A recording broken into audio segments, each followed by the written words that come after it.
don't have a beat. Hey, hey, hey. Oh.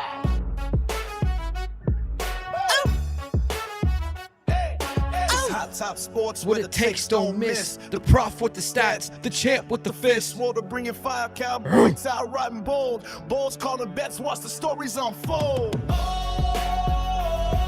And it's truly eyebrows running the show.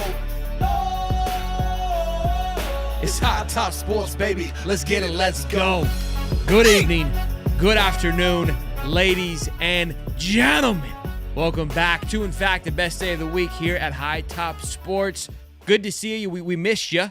Welcome back. We got a jam-packed show. We got a special guest. We're going to be talking about the odds moving once again. These things are a hot topic as of late with Lane Kiffin. Where are we going to go? The message board, Jordan Shambles. We're going to talk about that. We're going to have a great time as always. Bring in the Swolder. Ask what he's hearing. Boots on the grounds. Okay? See what's moving there. Of course, Florida plays Kentucky. We may have forgot with all the moves and noise that are happening. We're going to recap Florida basketball that happened on Monday. We had a fantastic watch party. Florida goes down to Arizona. If you saw my Twitter, you saw me. I have to be careful. My sense of humor does not translate like I would like it for it to on Twitter. It's very unfortunate. It's like everything I say is gospel. And I made the tweet of like, it's going to be crazy having two coaches searches, and it didn't go well. Nobody got my humor. So maybe I have to stay off the Twitter a little bit and just report the news like Dave does. But I want to talk about it, give my thoughts and opinions. Hopefully Lee is on the way back to Ivy League. I'm kidding. Okay. Again, just sarcasm. Please keep up. And then, of course, we'll bring the Boz in. I'm sure he'll be a fantastic take, as always, to go over the pick'ems. And we have some special announcements. I don't know if I'm going to announce it on this show. I'll figure it out, but probably not. I don't know. We'll see. Swallow, what's up, big fella? Talk to me. Big dog. Woo! How we doing? That intro, baby. I mean, it gets me hyped every time. I'm telling you. It's a banger. Man. Look. Between like the basketball game, the football game over the weekend, the Kiffin noise, like the timeline is just in shambles, man. Whether you talk to Ole Miss fans or you talk to Florida fans, like they're just in shambles. And I found something out this week that I didn't even know. They have internet in Mississippi. I didn't even know they had internet. I didn't even know that was a thing in Mississippi. So, I mean, I learned a few things this week and this weekend. And hey, look, it's Wednesday. It's the best day of the week, baby. Let's get it. Let's go. I will eventually this interaction with Ole Miss fans will come to an end. It's been a blast. They've clipped a lot of our stuff. They've made us more famous, and I've greatly appreciated it. I think the part they don't understand is that we've lived through embarrassing recruiting situations. I went on Uncle Lou's show and had to sing Georgia on Your Mind. Like they think that I'm going to be phased if for whatever reason Lane gets lost on his way to Gainesville and takes a little bit longer to get here. Like, I'm not going to be worried about it. You know what I mean? He might, sometimes, Waze takes you down to the longer path. It happens. I just hope that they're happy with Summerall or their defensive coordinator once he gets promoted. I mean, that's all that I wish them well on. So we'll see. We will. Sean, I think you need to go on Shane Matthews' show and introduce yourself. Before we should we bring in the special guest before we talk about the? Wait, hold on. This guy said we're beefing with Shane Matthews. No, we're not. Like we're not beefing with Shane Matthews. We might be. I listened to. I haven't decided yet. I listen to that show every single day. Somebody submitted. No, we're not plugging them. Question. They don't know who we are. Hold on. I'm just kidding. Somebody submitted some stupid question and mixed up your words, and then that's what happened. I had to go in there and correct it. Should we bring in our special guest to discuss the drama? I think we should. He's not that special. Special. Wait, that's not special? him. That's not Whoa. Yo, you ain't got Lane? What's going on, fellas? No, could you imagine? Both y'all blenders. Oh, man. Wow. Best day of the week. I finally made it on the Wednesday show, man. I don't know. I thought I got fired from Monday's show, but now it seems like I might be getting a raise. Yeah, now that we're here, that was a horrible decision. Let's go. Y'all believe I'm talking to a national champion like that? Like just zero respect. I got a chump, baby. Go get it, man. Go get He's it. gonna put Bell's ass over Steve there. was in shambles for missing Champ's Corner on Monday. He's like, hey, can I come hang out? I was begging. Hey, bro, what are you doing Tuesday? What are you doing Wednesday? Look, Hey, we do a show every Monday for the last 2.5 years. I swear to goodness, this is the first time this man's been on time. It's the the first show. Wow. He's been here. He was here It's 2 minutes something- early. He had time to spare. I've never yeah. seen him before in my life. I mean, this Talking is the about first that time I've Wednesday. talked to him in like two months. Like he never answers. Well, Don't the that's do that. phone. because Don't he's do pissed that, off at you spoiler. for talking shit about him. He Look, heard- we good now. Billy's gone. No. there There was is peace in the Middle East. Look, we good. Woo! There we go. Choo choo, motherfuckers. So real quick, let's address the Shane. I mean, we'll call it drama. I don't think it's drama, but this morning, I think it was from this morning show, somebody put in his chat that I said that Josh Heupel was a dark knight candidate for the Florida job, and which is not true. I'll elaborate on what so it's true and it's not true, because like it's true in the sense that I spoke about it as if like could that be somebody we keep an eye on, but I didn't speak it as if like he's a true dark knight. Like, hey, keep an eye out, boys. I'm getting some insider movement here, and right. So he reads that. He's on with Edgar, and he says, "High Top Sports." And he looks over and goes, "I have no clue who they are. I've never heard of them." And he goes, "They're probably just doing it for clicks. Maybe I should do that to get some clicks." And Edgar was kind of like, "No, he's like they're pretty good." Shane fired us up. Yeah, Oh, he did. He fired us did. up. He did. And Yeah, I then, love Shane, man. And then I'll let Edgar him- was, I'll let him- bro. People were like, "Damn, did that hurt?" I'm like, "No, I don't really. I mean, that doesn't phase me at all. I mean, I don't really." It actually felt good. Yeah. Well, I was like, I mean, he was on the show, so I mean, Right. I mean, he probably would You know, have he remember I talked talking. to him yesterday. I mean, I'm not concerned. He- What he- was he actually talking, cooler, moving fast. honestly, what was cooler is that Edgar knew who we were, and Edgar was like, "They're Yeah. actually pretty good. Like they got a pretty good following." I was like, "All right, what's up, Edgar?" Like we give Edgar a little bit of flack on the show, but I always also give him his flowers when he asks a question. So I was like, for Edgar to know who we are, I was like, that was kind of dope. Yeah, man. So I'll Yeah, take I it. say all Yeah. publicity. Yeah, any publicity is good publicity. So Hey, I love Shane, man. He don't hold back any punches, baby. I love No. it, man. I love that mentality. I listen to his show every single day. I love it. I should send Shane a Lane Train shirt. That would be a hell of a move. That would be a hell of a So, move. look, I'm sure he probably got messages from people and our fans. How you don't know how to talk? But No, Shane he is doesn't. awesome. He could give, I love- he could give two shits. I love I- his look- show. No, Shane is locked in his world. He don't really. He don't give a he- damn. No. So half the stuff that people tweet or say to him across the internet, he's not really. He don't care. Oh, He dude, writes stuff and let it go. Yeah, Yeah. I Shane could, don't. Shane Shout don't out to pursue. Shane. yeah, Shout out to I wasn't Shane. upset about it at all. I was upset about them thinking that I was like just using these things for clicks. Like we talked about it. I Yeah. 100%. But I wasn't speaking as it if it was like the gospel. Somebody brought it up on our call-in show. It was a hell of a conversation. It was actually really fun and informative. Like, yo, Heupel's actually a pretty damn good coach. Like, all the names that we're talking about, why aren't we talking about Heupel? And the only excuse I got was because he's fat. So there was actually a genuine conversation of like he's actually pretty solid. Hey! I'm offended. So I didn't take say it it, Steve. I was listen, he's my Dark Knight. All right. So hey, for real. Listen, if Shane wants to make the beef real, not real, but like we want to have like fun internet beef, I'll take his ass on the golf course. I'll bring him to the yeah. sticks. He'll know who I am afterwards. That I will talk shit about. I'll put that'd be 10 dope. toes down. Yeah, let's go, I'm big bringing the dog. camera. He's bringing like, I'm the not gonna camera. play I'm that, recording kid. it. Huh? I'll sit back and watch. We making it a whole episode. Bring the camera. Yeah, me and Steve will be in the golf cart drinking while you guys are going at it. I love it. Hey, B. Clark says, just dropping by to shout out Sheldon for honoring his bet last night. He's got some pipes on him. Look, I was killing it. I went on Lou's show and sang Georgia on my mind. I crushed it. I haven't been on social media today, but has anybody reposted the video? Of me singing? No. Yeah. No, nobody clipped it or anything. Oh no, I gotta watch this. I'll have it. Yeah, Dave may have it in the I would middle of the play show. it, He's but quick. I would play it, but I would Not that I want to copyright. hear it. Yeah. Yes, I you really would. don't. You're wanna gonna. hear You're it, gonna. but Yes, you would. Yeah. You would go to sleep to it. You got a sweet rendition. Okay, I got you. Yeah, it was a banger. You should have sung. You should have sung the song halfway through and said it was a catch. So you only get half. I made. We talked. I made my point that it was a catch on the show, so I stood 10 toes down on that as well too.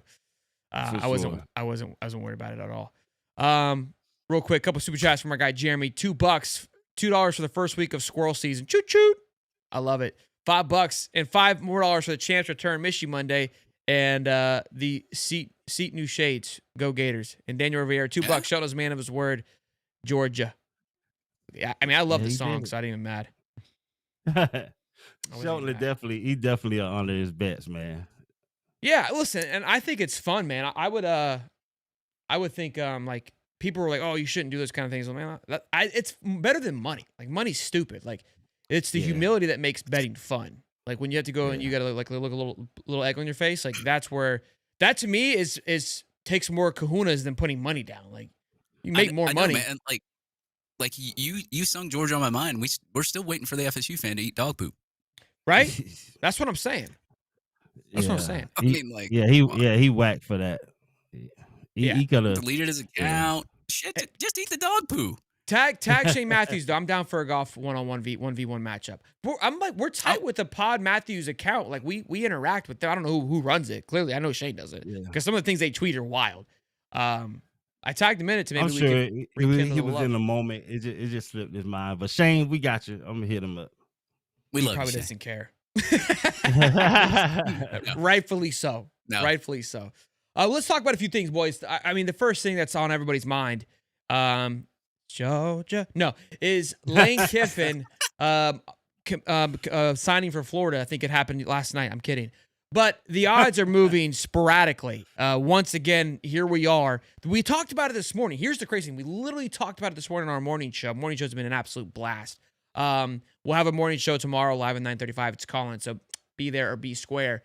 And Kiffin was at plus 200. He moved up from the previous one. Drinkwitz was minus 110, I think it was. And then Fish was plus 600. That was the kind of your top three. Because then after that, it fell off to like plus 1,000, plus 1,200. And It's tightening up. What's that? The race is tightening up. It It is. bigger. Yeah. It is. And now, as of a couple hours ago, Kiffin is back to minus. It opened up at this, back to minus 150. Drake's still plus 120. So, I mean, to me, those are kind of a wash. And Fish is still at 600. But Kiffin moving in a matter of 24 hours. And I've said this before, and I said it when he was losing, and I'll say it when he's winning. I wouldn't put a lot of stock into it. It just gives us a feel of where Vegas thinks things are, where they feel that the no shit is moving towards. I know we've had plenty of conversations in the Discord. Depending on who you ask, the sky is falling or Lane's coming. I still think that it is pretty crazy. We talked about it. I talked about it on and I'm going to go to you here, Dave, on Lou's show. I would say that it's been fairly quiet. Like we talked to our people, but I mean, the damn thing has been pretty sealed. Would you say? Yeah, so it's a little under the radar, which a lot of these situations really are. Of course, you get your initial, like when it first starts out, it first happens, everybody's talking about it, right? You got all the mainstream media that's telling us that Lane would never go to Florida because they don't want to see him at Florida because that's the reason they do that. And they're trying to push their narratives. And then after all the narratives and all the BS and all the fodder gets out of the way, it just goes completely dead and it goes silent. And then you're looking at message boards. If you don't have any inside info, you're doing all this other kind of stuff. So, I mean, this is how coaching searches are. Now, I remember last coaching search, it was all Billy Napier, and that was it. It was really easy. This coaching search is a little bit different because you've got a lot of these people. I think there's like 12 or 13 jobs open right now. You've got a lot of people that are fired. There's Hugh Freeze just got fired from Auburn. So you've got a lot of names floating around in these odds. And I'm glad you said what you said about the odds, Shelton, because really odds don't really mean anything. And I said it last week and the week before. I said odds are just based on what Vegas believes or what they think is going to happen. And sometimes those odds shift when a new job opens up or somebody else takes a job. Like Eli Drinkwitz, I think was rumored to be going to Penn State or something like that earlier today. So maybe they turned around and said, hey, look, we're going to decrease Drinkwitz odds. We're going to put Lane up there and that kind of stuff. So that stuff's always going to shift and it's always going to move. But, you know, the main consensus, if you look at it, the main names that have been like close to the top was like Drinkwitz, Kiffin, and I think it was like Franklin or something like that. And those names are going to move, but like you got to really look at like who just remains at the top, right? Within that top 3, top 4 category, because that's probably who is going to be your next coach. Now, we've all heard the Kiffin rumors on Ole Miss sites, Swamp 247. I've talked to people behind the scenes. Both sides feel pretty damn confident right now. So if you're going on Ole Miss and you look at their boards, they're saying, oh, no, Lane Kiffin's going to stay. You go to the UF side, they feel great about Kiffin. I've talked to people behind the scenes that feel great about Kiffin. It's just going to come down to the fact of where at some point he's going to have to make a decision because one team's going to have to know like, hey, do we start searching for other coaches or are you going to come here or are you going to stay here, right? So Lane has to give them some sort of, you know, a heads up of what his intentions are, whether he's staying or going, and maybe he already has and we don't know about it publicly yet. But at the end of the day, that's what's going to have to happen. And we may not even know till the end of the season what his actual decision is. Now, you're going to have things that probably leak before then, and it may leak. It may not leak. They may put it under wraps. They may be good with that. But at the end of the day, both sides feel confident, and we're just going to have to sit here and wait this thing through.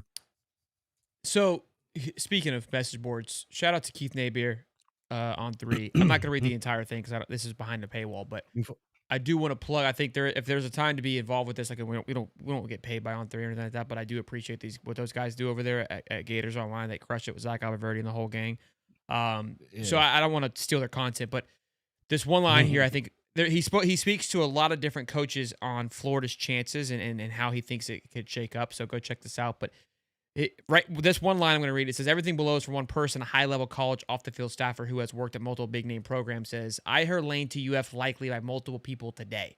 Ole Miss would promote DC if they can't get Summerall. In his opinion, LK could still go either way, UF or OM, though. So kind of what we were just speaking to, but it's just, again, it's weird how someone's going to get broken here.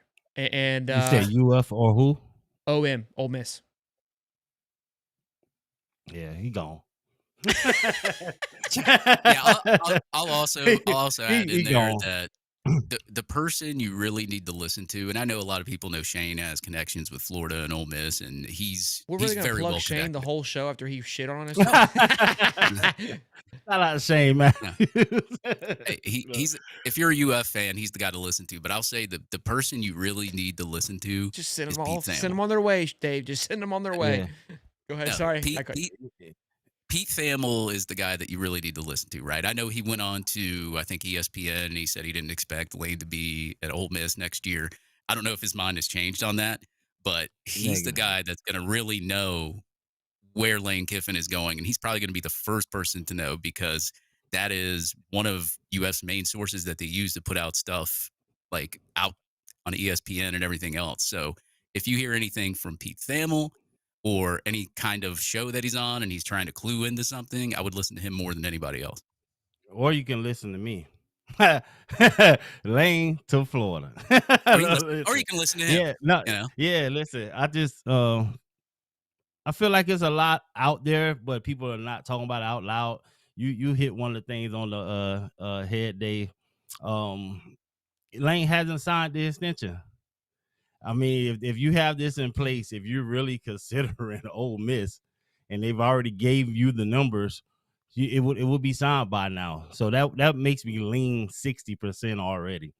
And I think now with the new numbers of them changing the odds, I think the people in the high up places, Vegas, and people are not just changing numbers just to change it. It's actually people out there betting, and so they're gonna go with where the money pool. I think Ole Miss is reading the writing on the wall. And if I have to read any tea leaves, I would say that Vegas is changing those numbers because Ole Miss is probably actively looking for their next coach. And I think it would be smart of them to start looking now. If you have an extension out there for a guy and he hasn't signed it yet, then it would be smart of Ole Miss to start figuring out who has interest in their job. Why wait to the end and everybody's already making pitches at all of these coaches? If that guy hasn't signed that extension, it's getting deep into this thing. You have to start opening your options too.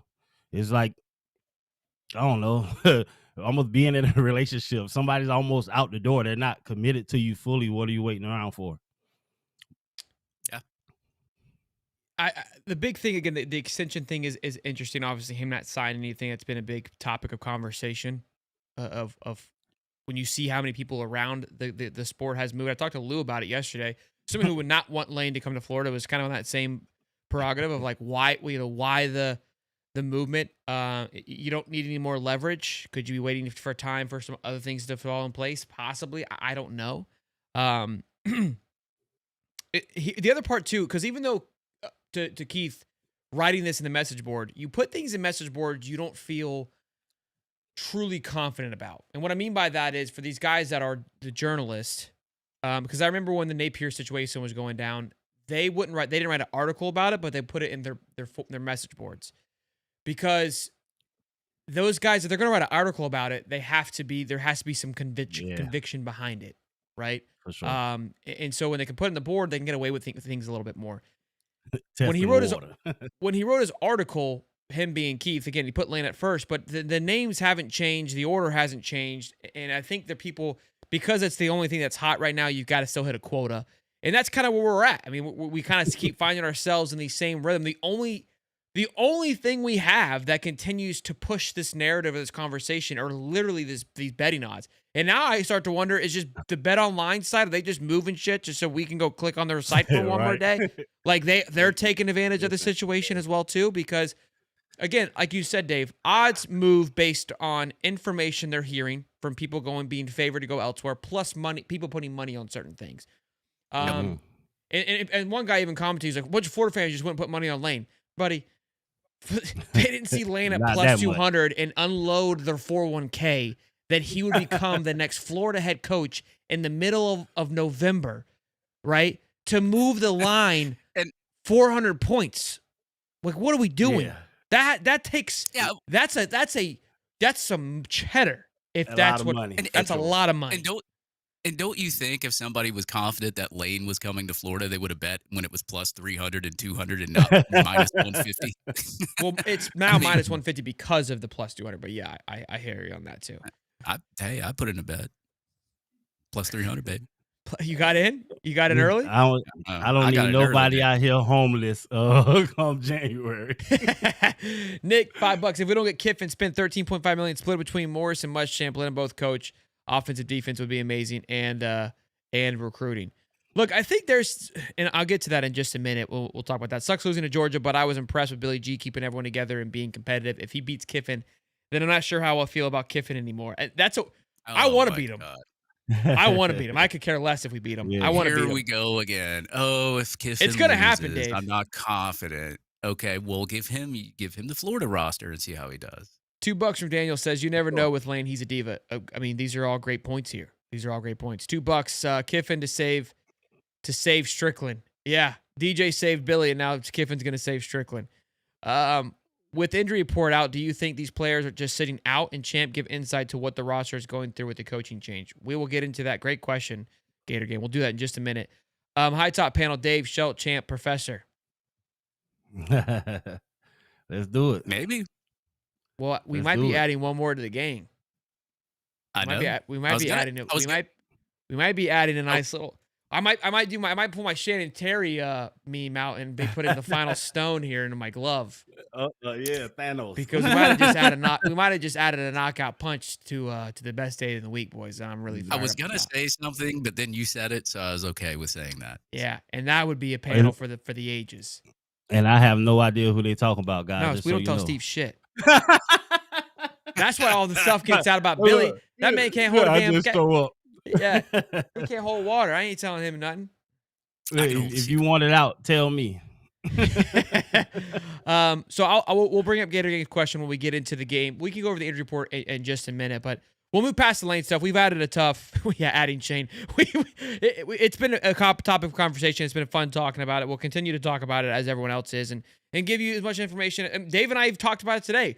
I had a little bit of a birdie coming to my ears saying they didn't feel as confident about Lane. And I was like, and the person I respect mightily, and I was like, hey, Dave, this is interesting where this is coming from. Like, it's something to keep in mind. So it's fun to watch, man. It's fun to watch. Well, let me add this one quote that Lane has even said publicly. He doesn't care about the money. So it's hard for me to believe anything he says, though. Have you guys seen the Lane to the Dolphins post? That doesn't make any sense to me. I've heard a few people say that. That one doesn't concern me at all, to be quite honest with you. Sark to Miami makes more sense. I don't see. I mean, if he goes, I don't know Lane at all. You know what I mean? Like that's where. Yeah, he likes this excitement. That's where that is. Let's talk about. Let's do the injury report, and we'll transition into the game, and then we're going to talk about the basketball before we lip, and then we'll get obviously on to the pick'ems here. But How much time do you got with the injury report? you done? Holy shit! Wait, Oh it's my a paragraph. gosh! Yeah, it doesn't end, 22 baby. people.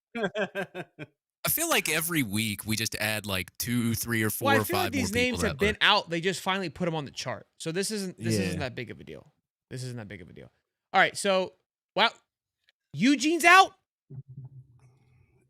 Yeah, Yo, but you might get Verno Brown back and Mazzell, so they're questionable. he did complete the whole game, right? Yeah, he played the whole Yeah. game. Like the last Maybe- plays and all, right, on offense. Could have got hurt in practice. Oh my gosh! Here, I'm gonna have to put it over your head real quick, Steve. This is the Whoa, list here.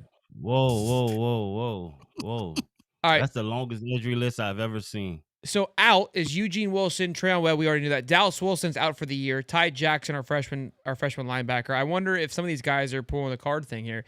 Grayson Hayward, who's been out all year. Obviously, Pup Howard. Howard.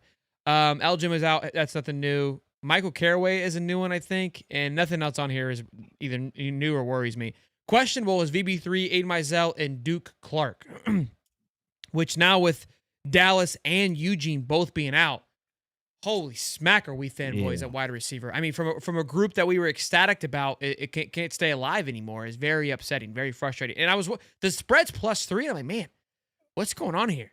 Seems kind of weird, but clearly Vegas feels it could be a trap game. And look, I mean, offensively, when it went to one guy last week, even though it looked better, Yeah. and now him being out and your star-studded wide receiver being out, and you've got your other starter wide receiver possibly not playing.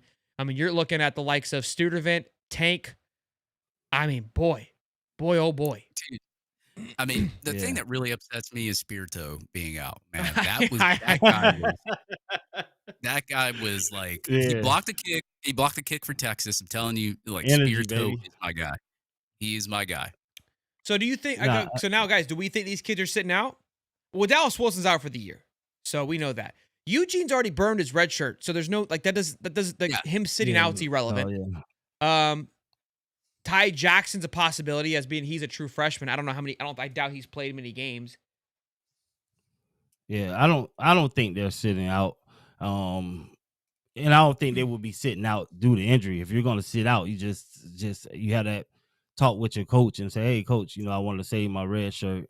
It's getting towards the end of the season." You don't fake an injury to get out of those situations. You be a man about it. And it's discussions that you have with these guys. Everybody, if you haven't been playing all year like that many snaps, it doesn't make any sense to burn your red shirt. You know what I mean? So I just think they're actually adding names that they haven't added on, like Yeah. people that we already know was out. And so the list is long. I think he's just being thorough with it. And it also, like, personally for the media, like the fight we've been giving up, we've been missing all these guys.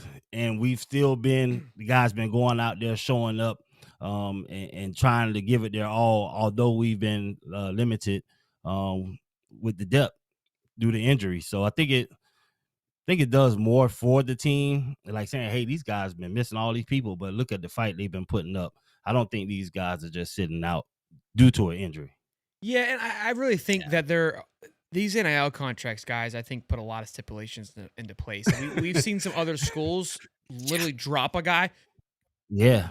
because they said they you're wanted right. to redshirt. I mean, Auburn did it, Oklahoma did it. So I don't think these guys are saying, hey, I want a redshirt. I just think that, I mean, Howard's been hurt all year. Eugene Wilson doesn't surprise me. He obviously he's battled injury his entire career here at Florida. He plays one full game, gets walloped the entire game. Yeah, he's probably out. Yeah. I mean, we saw it how many times last year he would become the force of the offense, just get beat up the whole game. He's like, I probably shouldn't have done that. So Yeah, he had like 120 yards against Georgia.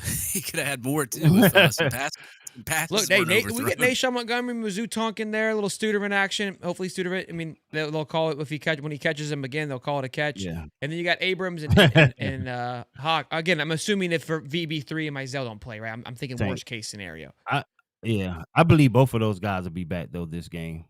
Yeah, I think they if, just want to go out there and put as much on film as possible. So I think both of those guys are be back out there this week. I think if J. Michael Sturdivant changed his name to Lawrence Cager and was wearing like red and white and black colors, it would have been catch. But he wasn't Yeah. doing that. So Well, look, as this is a great transition into the prep game for Kentucky on the road, the Wildcats get a big win over Auburn last week. What was it, 10-3, 7-3? I don't know, 6. I don't even know what it was, but get Hugh Freeze fired essentially. Kentucky fans are on the ropes. They don't want Stoops to win. They want to be able to get rid of him. I read or watched a video about that a couple weeks ago where it was like if he wins 5, they're in a debacle. If he wins 6, they keep him. If he wins 4, he's fired. And like can't have him win one. Crazy. And they pulled a surprise attack on Auburn. I never feel good going up against playing them. Look, I think we played some damn good football. Something that Billy said in his presser on Monday, I believe, is the middle 8. And when he said, I was like, my goodness, what'd I say? Billy. Yeah, it's still Billy. Yeah, we are atrocious in the middle 8, and it's just like, yeah. I almost have gotten like accustomed to us basically shutting down. That when he said it, I go, man, we really hit the snooze button. With like 3 minutes to go, 4 to 3, obviously it's 8 middle 8, but with like 3 to 4, like we just know we're not going to do anything. And we've come out at half just stagnant. Like you think like every time, all right, boys, let's go out there, let's punch him in the mouth, let's have a script to play. We just go, boop, lay an egg. And those are monumental moments where think about the Georgia game, right? That middle 8, the first half, the first 4 minutes where we were getting ready to score. We turn the ball over. Georgia goes down. We almost stopped them, but then they kick a field goal. So instead of us having the lead going into half, we're tied now. Tied up. So we gave up points. We gave up points and within 2 minutes to go. And when we had the rock, we had the advantage. Yeah. Yeah. And then we get the ball coming out in the second half, and we go with 3 and out, I think, and completely blunder it. I mean, think about if you can get 3 points out of the first 4 minutes. They don't get any. You're up 6 going to half, and then you come out and get at least 3 more. It's a whole other game. Yeah, for sure. Yeah. Huge. Yeah. Yeah, I mean, there were some opportunities that game too there was one that I saw from Georgia that could have been a touchdown. It was overthrown. DJ completely overthrown Tank Hawkins for a touchdown. I think it was before halftime. And then, of course, you have that pass that was a quote-unquote not a catch that didn't count, and the fumble that didn't count either. That gave Georgia 3 points. I mean, you could count that, but I'm not going to sit here and make excuses. The refs called what they called. Georgia's Kansas City Chiefs of college football, I guess, and Florida loses the game 24-20. But I will say, watching that football game, I noticed that, obviously the offense ran a little bit better. The quarterback execution wasn't the greatest, and hopefully that gets worked on and whatever this week. But I also noticed there was hardly any penalties. There was no special teams mishaps. The team looked a lot cleaner out there, and that is really crazy to say because we've been waiting for that for 4 years, and then we get an interim coach, and it just looks completely different. Like, what were you doing, Billy? Wild how efficiently everything ran. It was very strange. That middle 8 part of the game is very important. It's the end of the end of the half and beginning the third quarter. You have to finish strong and start fast. And like you said, that shift, we lost points. And even if we didn't score, if we didn't give up those points, we go into the half up and with the ball back. That momentum right there is big going into the half up. You know what I mean? Knowing you're getting the ball back, it does something for your defense. It just does something for your team in general. So even if we didn't score, but one thing I like about the offense is that at times where we would have been conservative in the past under Napier with the lead and just saying, hey, we just want to get out of here. We didn't get those points because we were trying to make sure we got points. We wasn't just trying to run the ball, run the clock down. We were actually, that's why they had time on the clock to score, because we were going to plays to try to put up more points, to try to get in the end zone versus just settle for the field goal. We didn't execute it right, whether it was DJ or pressure or whatever it was. But I like the mentality that the offense had going in that middle 8 of that third end of that second quarter, saying, no, we're going to go try to score a touchdown. We're not just going to run the clock out. Yeah. We're not going to, we still did it methodically where we didn't try to leave them too much time, but we were going to try to score. And in the past, we would have just kind of laid down and been okay with the lead and not try to put pressure on the team. And I think we did that a lot last week with the offense and then the play calling. I just loved it. It was totally different. And I think we were way more aggressive in times where we would have tried to just manage the game. And I think For sure. we were going for it. Now, it wasn't outrageous, but we were going. Everything was, again, much better. As we head into this Kentucky game, it's +3, and I think for a lot of reason, I talked about it. I don't remember when at this point. It doesn't matter. But what makes Kirby, in my opinion, really good is that he muddies the game up, and he makes it to where your game plan gets thrown out of the way, and he wants to get you onto the ground and wrestle you. Think about a UFC fighter. If you're a stand-up fighter, this is an analogy I used this morning. He's a wrestler, and he'll take some blows standing up to make you feel vulnerable, to get you to his comfort zone. Bob Yeah. Stoops is very similar. This is why the Bob Georgia games, Georgia usually can handle them pretty well because Kirby just knows how to play that game better. Yeah. But why Kentucky can always give you a fit does not matter how good or bad they are. Why they were able to do what they did to Auburn. They were able to get into a shootout with Tennessee for a little bit. They are very good at adapting and playing the game that you present to them and just kind of morphing into it. And kudos to Billy Gonzalez. I think he did a good job of playing Kirby's game. And I think he's going to run into the same situation this week. I think they'll be, I mean, they should be able to overcome them, but it's one of those games where like, it feels like it's a trap game. And it's like, how can you be a trap game when you're 3-5, Shelton? But like, we know like this is a game Florida should win, regardless of the circumstances that we have, talent wise, coaching wise, doesn't matter. You got to beat Kentucky. I don't care where it is, especially the season they're having. I don't feel too concerned about it. I'm actually feeling really very good with what I saw, even with the injury report. Run the football. The defense, nothing has wavered, regardless of injury, regardless of who you're playing. They've played some of the best offenses in college football, this Florida defense, and Ron Roberts has had an answer for all of it. It's just Florida. And look, I think with how Billy called the game, and I think, to be honest with you, I think all those guys at the helm, O'Hara, Callaway, and Billy G, they showed it on Saturday, their ability to adjust and willingness to adjust. Those things that we spoke about just now, the middle eight, and other things that they struggled at, I think there's going to be a all hands on deck to fix it. And I'm really interested to see, because there's been a lot of conversations with Lagway on they should bench him. And I don't want to get into that debacle, but I think that he'll look a little different this week too. I could be wrong, but I that's something to keep an eye out personally for me. I think these guys have the ability, which is great. The way they're working together, which is different from when Napier was doing it. They have the ability to see the issues, call out the issues, which gives you confidence that they're going to address the issues. Because everything they said leading up to it, what they wanted to do, they wanted to start fast. They wanted to get the ball in their playmakers' hands. They wanted to do this. They went out there and did exactly what they said they wanted to do, leading up until Georgia week. Everything they said they wanted to do, they did. We executed well, no penalties, none of this. And then looking back at the game we just had, they're talking about the things they need to fix, which was not so obvious to everybody, but as coaches, they were able to tell us what the problem was, where they saw that it went wrong. And I believe them noticing and picking it out, they're going to go and address those issues. Like you said, they give me confidence that the issues that went wrong, they're going to address them and go all out to get them fixed this week.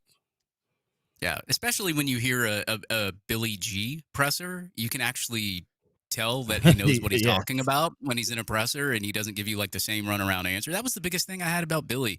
It was the fact of like, it's not the fact that we lose a game or whatever. I mean, that kind of does matter when you're in year 4 and you're still losing like that. But it's more the fact it's like, okay, how did we lose this game? Can you answer any of the questions that we have? Like, he couldn't do any of that. He would just give you the same answer. Billy G will tell you straight up, hey, we tried this on this play, this didn't work, and then we tried to do this and this. And like, you get the whole kit and caboodle from him, and you get a good explanation from him. Okay, cool. Well, look, that was a 4-point loss. Cool. It was against the number 5 team.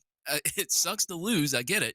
But hey, look, I guess you could call it a good loss, and at least you were able to explain everything that you were trying to do in that game to get us to win the game, and it looked improved. So I'm okay with it. Like, as long as you just tell us like that you have some knowledge about football and you know what you're doing. Like, Billy can never tell us that. Yeah, it's very refreshing getting, again, like, I feel like Billy is just very vulnerable of like, and I would say that sometimes Napier would say, hey, we need to work on things, but it just felt like it was the same kind of nonsense where there is a very specific, like, hey, this is a problem. We need to address it. We need to fix it. People are trying to troll me because Billy also said that it wasn't a catch. Like that matters to me. Like, I don't give a damn that he didn't think it was a catch. The guy was on the sideline. He didn't see it. I was at home with the luxury of 9 different angles.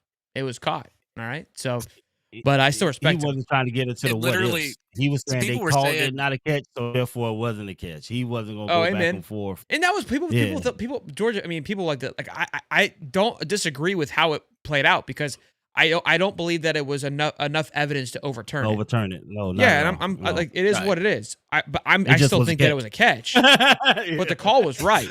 The call was right. The ball literally bounces from like his right arm to his left arm horizontally, and then he pulls it up. Like, the bigger issue is that ESPN is still using iPhone 4 to film these freaking football games. Like all the technology we have, like I watch Amazon Prime and it'll highlight a player that's gonna blitz before the snap even happens, and I can't get a video camera that can zoom in to show me just perfect pixelation. The new iPhone, I can zoom in across the house and see my wife's eyeball. Like, what are we doing? We have 8K video now. Like, not at ESPN. They're too much getting a pissing contest with YouTube TV. You're ruining my weekend to put proper cameras so we don't miss anything. They know what they're doing. No, they want us to miss something. True. I just want freshman DJ back. Oh, that hurts, Alan. We were having a good time, bro. Who's got to do that? It's like bringing back Will Greer. We have to become consumed with the work. Come on, guys. Really? Enough. All right, let's talk basketball real quick. I know Dave doesn't know what that is. That's when they dribble, Dave, and they shoot. We want to hey, real quick. So Foco kind of did us dirty. We've talked about that. And look, I'm not like nothing against Foco. Like, continue to go support them. But I thought we had a good thing going. When we won the national championship, we were the first. We were fortunate enough to drop the bobblehead that would be released. And I asked our guy, I was like, hey, can we get one of those bobbleheads? And he's like, yeah, I'll get you one. It'll be there in September. I was like, I'm never getting a bobblehead. Showed up today. Whoa. Look at that. It finally that's dope. I like that. Foco, I think Foco wants you back, man. Yeah, there you go. Now it's fire. That's lit, right? All them jumpers. They was the jumper company, right? The overalls? Yeah. Jumpers? That's what we call them. I'm from Miami. What do you mean? What do you mean by we? What do you mean by that? We Miami. I'm Miamian. I'm from the island of Miami. Hey, look. Speaking of Miami, they're number 18 now. What did I tell you? What did I tell you was gonna happen? Man, these ACC-less chumps. They ain't never winning the ACC conference, man. I love it. Nope. On the almost competitive conference. They always back. They back every year. Every year we're back. The U's back. You see that they're only getting right now projected to get one team into the college football playoffs because you're guaranteed a spot by winning your conference, and it's Virginia, but they're not even in the final 12 right now. Yeah. Wild. So the basketball game, boys. I was pissed. I wanted to win that basketball game more than anything. Couple takeaways off. Hey, look, it's game 1. I was joking with my tweets, but it is what it is. Overreaction. I was very frustrated with the play from Boogie and Lee. But there's a lot of positives that I want to pull from it, actually, personally. I love that Todd scheduled this game because that was a big component for Florida not being ranked higher in the Final Four, not getting a lot of credit with not the Final Four, but they're being a lower rated 1 seed last year because their out of conference scheduling was a joke. Like, we didn't play anybody. We kind of just coasted through and rolled into SEC play without playing a soul. And we were undefeated, and nobody knew who Florida was because of that. And Auburn's and other schools played a lot of teams. If you look at Florida's out of conference schedule, we've got Arizona top 13, Duke top 5, Kentucky or UConn top 3, and then I want to say one more top 25 out of conference matchup as of now. I could be wrong. Love that, massive because this team needs to get tested and needs to get figured out pretty quickly. And I said it all game that this team, what Walter, mainly Elijah, and Will brought was a tenacity that was unmatched. Them boys were absolute killers. talent, everyone's got it. It's that ability to be unconscious. And Walter Clayton, I still don't think he's come to. I still think he's unconscious because of that's what made him great. Like it's like the guy would just pull up from half court with his eyes closed and his pants pulled down and his shoes tied across his shoes and make it. We were looking for that, and them boys ain't got it in them like that. Yeah. These guards, which I don't mind, look to pass the ball. Walter doesn't understand what passing means. He's like, if me see ball, me touch ball, me shoot ball, which we loved and hated it. These guys handle the ball a little bit better. Look, there was pros and cons to pull back and forth. For as bad as they played, they got out-rebounded like a mofo. They shot from 3-point. To be right there with a one shot away, I mean, those were the positives that I liked. They got bullied once again. That was a big component last year when we played physical teams. We struggled with that. I like that Todd got punched in the mouth, got these guys punched in the mouth early. And I'm not panicking yet. I think these are small fixes. Look, what did we credit Todd for? We credited Todd for bringing no names like Elijah, Will, and Walter, who were 2-3 stars from your mom and pop's county schools, and made them who they are. Not saying they weren't talented, but was able to see it and obviously help develop these guys into a bigger role. And I think that the Lees and the Boogie Flans will become that. I have full belief in that. This is what's great about basketball and baseball is that the season's so long, these games are genuinely irrelevant. They're all learning opportunities, and that was what I learned from it. Again, I was tweeting out a lot of nonsense because it's fun to do that, but because Lee and Boogie pissed me the hell off. I gotta be honest with them boys. Them boys straight up ass. But I'll be reserved until I see a couple more games. Yeah, I'm not much of the basketball expert here, but I do want to see better play from our two highest transfers that were severely overrated before the year started. Considering I just watched them play basketball and miss 23s and only hit 7. Dave of them, didn't hear a word I just said. But, no, I'm giving you my opinion. But I will say that it is the first game. You still got to figure out all the kinks. You still got to figure out how to mesh well with the new transfers because they come from different teams and all that other kind of stuff. So I'm not really even worried about game one because there's 8,000 games you play in basketball. It seems like I'm pretty sure it's just like 40. But still, I mean, I'm not worried about it. Florida's got a good team. They've got a lot of talent on that team. As soon as they figure everything out and they figure out the kinks in the armor, I think they'll be a pretty good team. I think what last year's team, didn't they play like USF and they didn't look good? And then after that, they we had plenty of games where we looked a little flat, and look, free throws are still an issue, which had me in complete shambles. A lot of people are saying the size. Lee and Boogie are much smaller than what Will and Elijah. Walter was small, but Elijah was thick. Bro, that boy was a tank running down the basketball court and could bring physicality, could bring a spark and electricity to the game. But these guys, when it was clicking at one point, I was tweeting that, hey, I'll see you in the Final Four because it was flowing like nobody's business. It's going to be a little bit different basketball than last year, as it should be. These guys play different ball. I want this, you want some of the same tendencies to happen, but when they were passing the ball, the way they passed it, man, I actually enjoyed it. It was really fun to watch. Yeah. Like, if you go watch Spurs basketball, just fundamentally sound, just get the ball around. Like, there was a thing that Cody and I kept pointing to was like, there is nobody that you can rely on. There was no star. You need a star. Yeah. You need a guy that you can rely on. I've watched plenty of basketball where that doesn't always work either.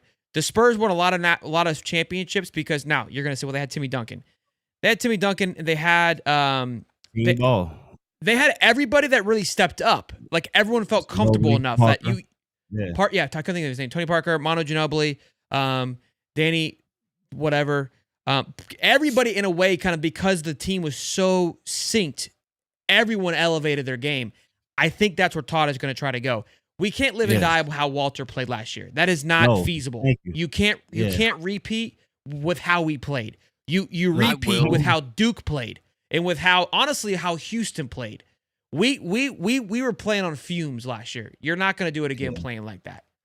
Yeah, I will say that Condon's still kind of struggling. The carryover. I think first of all, you can't, the guys who we had last year, look at what they're doing in the NBA. These guys are contributing on major teams and having fantastic year as rookies.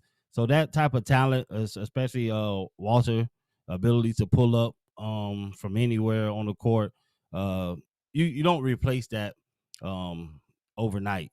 But I like what we have in our big men, and I think our guards are having to adjust to getting to play with our big men, knowing that they have names themselves and they're highly rated, and people are looking for them to do great this season. So I think early in this season they're trying to get used to them and play through them and try to get the team ball going. But eventually, between Boogie and Lee, one of those guys are going to have to decide who's the man on this team. And I know they're not trying to step on each other's shoes at the moment, but somebody's going to have to decide. Hey, I'm the closer, or I'm the guy when things getting tough. Put the ball in my hand. We're gonna live and die by me making these moves. No one's Yep. gonna be upset. No one's gonna feel no type of way. We're just gonna lean into you. If they both can do it, then great. But most of the time, that doesn't play out that way. You guys have been at practice long enough to know which one of you guys are slightly better at this thing than others. And once you get that, then the team will have confidence that, hey, this is going to be in this guy's hand. He's going to do his thing. If he missed, we're getting the rebound. We're ready to kick it out. But right now, they're trying to figure out who's the guy. And I think in crunch situations, like it was in the first game, that's tough to do when you haven't been playing together long enough. So as they gel, those things are kind of figure themselves out, and they'll know who's the true number one guy and who's number two. Not that you're taking a back seat to the number one guy, but we need to know who's our true number one. So when these situations come up, shot clock You go comes to him. down, everybody goes to their role. Hey, I'm setting the screen for you. I'm getting the rebound, clearing out, but we know what we're doing, and we have 100% confidence in you, not just trying to, you know what I mean? So We run the people plays, forget. but it's crunch time. We need somebody to shoot it. We need somebody to take it in the clutch. People what I mean? forget very quickly, because last year this was a problem with Elijah and Walter. We weren't Fact. the Walter wasn't playing well early Valid. on in the year, and we were frustrated with Walter Clayton. I remember it vividly. Yes. Everybody was. It was a known thing. He sat out for a little bit, and Elijah was able to step up, and I talked about it because you kind of saw, because Elijah was new to the crew last year, and I was like, they've got to Yes. figure out who's going to step up. And they finally, it was kind of just one of those things where it was like, hey, Walter's had a bad night, I got you. Or like it was unspoken chemistry that slowly grew throughout the season. So the things that we're seeing happen to the team last year too, with players who we all idolize now because of the success they had. But they went through these same exact struggles, and I would argue with less talent, with less natural ability and talent. Look, it's way too early to panic. But Steve, I'm sorry, and I can tell because Boogie, even some of the shots, he started taking shots to get us back, but I could tell he still wasn't comfortable knowing like Wasn't this my warmed team. up. If you look And at the Walter- way he played on his team last year, He was versus the way guy. he played with us, yes, and so those shots he was trying to make them, but he still wasn't in mode. Walter was very the same way. Like I was like, you either, because like Walter has to shoot 20 times a game. So when you are in the clutch, he's warm. And so that was something that he had to learn. So maybe Boogie's the same way. It's like, bro, don't be afraid to miss shots early because I can't have you missing late. Let's go play. Yeah. Yeah, go shoot the ball. Like I know you want to get everybody involved. So I'm not concerned at all. I think Todd did a phenomenal job coaching that team. Like you don't win a championship by luck. You got to be. Before I got here, though, I did see your tweet where you said looking for two coaches. I almost fell out my chair. I say, show, and it's been a promise, man. And we got to learn it. I like to have fun, man. Nobody Nobody laughed. on one tonight. No, that was so funny to me. I say, boy, but some people don't know how to take it. But I died laughing. It was great to me. Yeah, nobody gets my humor. I'm hilarious. Yeah. Like nobody can take a joke on the internet anymore. And on top of that, we need to learn how to play defense. Like Not too giving many up people 50 can and run one somebody half. over and laugh. Bro, about it. crazy. Yeah, it was like 100 points in the first house. I couldn't believe it. You missed it. Steve, I love you, man. Great having you Not too here. many people can run somebody Bozeman's over late. I and guess laugh we're on about it, Bozeman's bro. time. But I gotta go to the bathroom anyways. But Steve, we'll see you Monday. I'll see. I might cancel Too that many show. people can run somebody over and laugh about it. Oh damn. All right, Steve. Let's move on. I'll see you later, big guy. Well, y'all. Later, Yes, buddy. sir. All right, I'll be right back there. I gotta go to the bathroom. Maybe Bozeman comes back. I don't know. He's on Bozeman time. Yeah, that's fine. I'll just entertain the chat right now as far as I can see the comments over here. Let's see. Lane Kiffin ain't leaving. Ole Miss is ranked 6, is in the playoff path. Florida Gators are so damn delusional. You don't even know if he's leaving not yet or not either. Nobody knows if he's signing a contract with you or somebody else. You just act like you know. You don't know. You're just being a fan. You're throwing crap at a wall and hope it sticks. Lee and Boogie are too similar. One of them has to come off the bench. defensive liabilities. I mean, yeah, first game, I'm not going to go ahead and criticize too much. Wasn't impressed, obviously, with the shooting. I think if you hit a couple of more of those threes, obviously you win the game. Surprisingly, Arizona didn't go for that many threes. They were just they were cashing in twos all night and just raining it on us, and we had no answer for it. We didn't have any defense. I'd love to see the defense tighten up there too as well. Let's see. Let me go up, scroll up to these comments. Condon is a good passer, but he has terrible footwork and he has zero later quick. Condon has been struggling a lot more lately, I've noticed. But Halleck, man, he was on fire. I think that might be your go-to guy this year if things continue to be where they are. Let's see. What else do we got? Who wants me to read a I can't pull up super chats, by the way. That is Shelton. That's on his side. So, hey, Swolder, do you think Shane has good intel? Oh, yeah. Shane has really good intel. He's got connections with Florida and he's got connections with Ole Miss because he, I guess, was there at Ole Miss when he was younger and now he's here and he was going to go to Ole Miss. I mean, you know the whole story about him and Ole Miss and Florida and all that stuff when he was younger. So I know he's got Ole Miss connections. Hope he'd exposed the interior. I would have to put Ingram. Dude, he was on fire. Like, he was playing really well that night, too. That is a freshman, too, I believe. I don't watch much basketball, so I just kind of watch and observe what I want to. I'm not the biggest basketball fan because I feel like a foul happens like every 2 seconds, and I can't stand it. Dave's going to take Lane to yoga. Oh, like the hot yoga? He does, like, the hot yoga stuff? I need to start doing that. I need to start stretching, man. I got arthritis, so maybe me and Lane, if he comes down here, maybe we'll get one of those sessions in.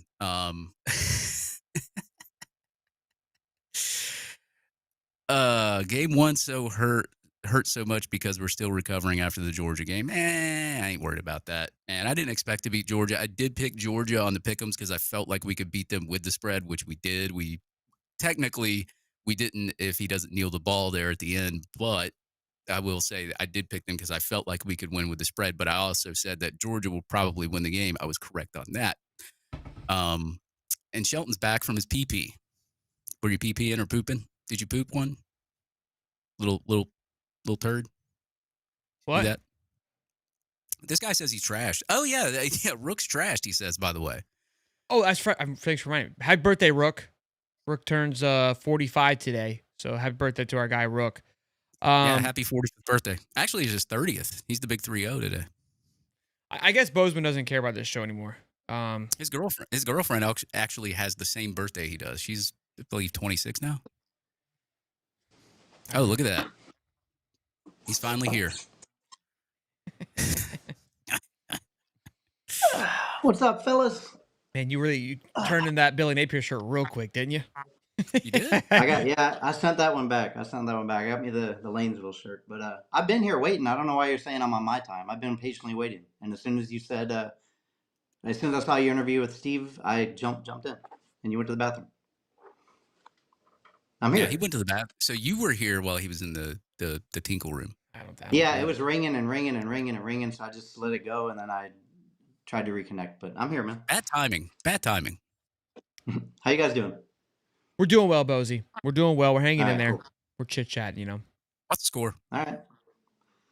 I had a good weekend. I had fun at the Hard Rock. I won a couple thousand. I went to Burns Steakhouse. It was pretty good. I think Council Oak. I think Dan's right. Council Oak's probably a little bit better. But had a really good time. And went to the Friday night. I went to the tailgates under the bridge there with those lunatics. And I went to Harmonic Woods tailgate. And there wasn't a ton of people there, but Sean and Angie. I don't know if you saw Sean's costume with Ted Lasso. It was phenomenal. That's a good costume. Cool invite to the party Friday, Bozeman. I mean, do you want to tell them? I'll tell them. Bozeman invites me to everything, and he calls me on Halloween. I have 2 kids. He calls me on Halloween. He calls me on Christmas Eve. He calls me on Bozeman, where's your family? What are we doing here, kid? I have no kids. Call me. You're not as fun. Yeah, but you live way up there in Georgia. But yeah, I was driving by Shelton's exit on the highway, and I thought, let me call him, see if he wants to go to the tailgate. Not even realizing it was Halloween. And he calls me back. I'm like, oh shit, I'm so sorry, man. I forgot it was Halloween. Not to mention he Ubered. This guy is just he's like an icon. He's Ubering like over county lines to go party with the boys. Yeah. Wild Bozeman's got times. it No, like that. Guy's living it. I The talked to wife Sean. just He said sends there's him on his nowhere. way. She's like, "I'm get out of here, Bozeman." She's good. No, she's a good wife. But Well, I called yeah. Sean. He said there's no parking. You're gonna have to Uber. So I drove a couple miles away and then Ubered like 2 miles. Okay. So, Okay. All right. Fair enough. yeah, Fair it was still a $30 Uber ride for 2 miles because it was so busy. But that's fine. Where's the whiteboard? I got it. I'm gonna turn the camera here. But so, Dave, do you know how bad of a week you had last week? Damn. Probably had a really shots fired. Well, crappy week. I mean, you're gonna see it in a minute. So I went 6-4. I took the first place. Shelton was 5-5. Dave, ugh, 2 were and you 4. trying last 2 and week? 8. You were 2-8. Was I brother. drunk? Wow. Wow. What a turn I of took a events. couple of- What a turn took of some events. I took a couple of risks. Yeah. So I have a 4-game lead. You guys are tied. Shelton's tied with Dave for second. 4 games back. All right, I got to make some moves this week. I did take some And risks last week. I want to say, ever since you started pulling clips and making fun of me about Me? a couple weeks back when I had a bad week, you pulled receipts. I've been on fire since then. No, And it's I'm ever only since 4 you games under pouted. 500. It's ever since you pouted. I've had to let you get a Well, lead, so I don't have to yeah. have you show up back in. And honestly, the change is you pick the games, so you get 7 days to discover the games now. And I still wait. I don't look at them until now. Well, that's on you. I sent them on Monday. No, but I'm not complaining. We put the ball in your court. I wanted to make sure you had full arsenal, and you're only beating us by 4. But yeah, continue. I told you guys I'm going to be above 500 at the end of the year, and anybody who followed my picks will be a profitable bettor at the end of the year, and I'm getting there. That's fair. That is fair. This is a great week. Great slate here. A lot of sticky ones. I'm excited about it. I lost our emblems. So you do a good job of writing it down anyway, so it doesn't really matter. I usually screenshot it, but I won't be able to screenshot it now. And anybody that's keeping up at home, you won't be able to see it, and I apologize. But you hear us say it anyway, so it doesn't really matter. All right, we got BYU at Texas Tech. This is an interesting one. Texas Tech minus 10? Is that true? Yeah, it's 10.5 today, but it was 10 when I sent the picks out this morning. It was 10, so that's what we'll go with. Yeah, whatever you send it is fine. Wild times. I'll let Swoldy get after it here first. Obviously, he did so well last week. We'll let him kick it off, but that just seems a lot to me. Yeah, since I suck right now, I'll just go ahead and go Texas Tech with the minus 10 over Wow. BYU. Holy, Yeah, I got to catch up, man. I got to catch up. So you're just If not I'm going going- to try? Okay. if Bose, I'm what do going you got down, here? I'm bringing everybody with me. It would just be you, Bose. We're on our separate lines on the whiteboard, so you wouldn't take us down, okay? Gotcha. This is a great matchup. 8-0 BYU against 8-1 Texas Tech. Number 8 versus number 9. Noon kickoff. They've only played twice and is tied 1-1. BYU, so we don't cover them a lot. So their quarterback is Bear Bachmeier. If you guys didn't know that, Number 47. Okay, all right, you did know it. Good job. He's got 11 touchdowns. They've 3 ruined a picks. lot of my picks, Bozeman. They've ruined a lot of my weekends.